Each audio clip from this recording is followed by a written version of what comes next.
Nagsimula na raw maramdaman sa Benguet ang epekto ng El Nino. Kaya ang mga hina-harvest na strawberry roon, hindi na raw ganun kaganda ang kalidad. Para bigyan ng mukha ang balita, Mobile Journal, Francis Orsio.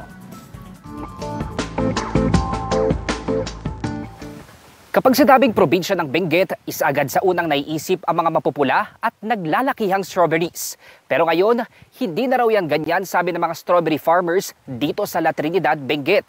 Bakit kaya? Natuto yung mga lupa at kinakapos na patubig.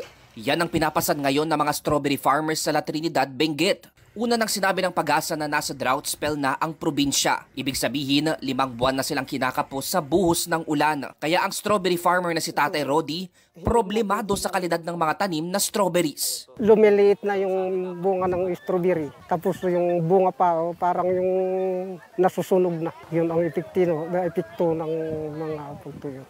Tinding init at saka hangin.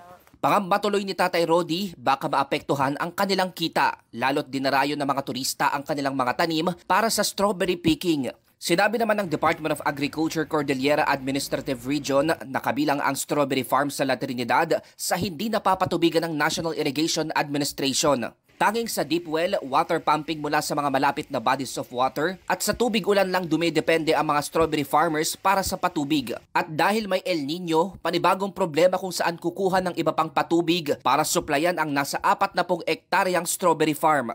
Sa strawberry farms kasi, yung mga irrigation nila doon, bali nanggagaling sa baba, yung tubig.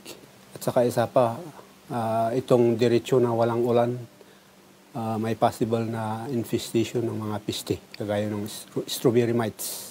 Sa ngayon, hinihintay pa ang resulta ng damage assessment para sa epekto ng El Nino sa mga pananim. Pero nagpaabot na raw ng paunang tulong ang Municipal LGU ng La Trinidad para sa mga strawberry farmers, kung saan mag-i-install ng water pumps para makadaloy ang tubig mula sa mga malalapit na ilog papuntang sakahan. Bukod pa yan sa mga programang iginugulong ng DA para sa buong probinsya ng Benguet.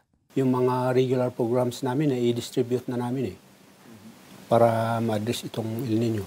Yung mga water pumps, mga irrigation hose, fast tracking doon sa construction ng mga small water impounding projects. Mobile journalist Francis Orsio po, hatid ang mukha ng balita.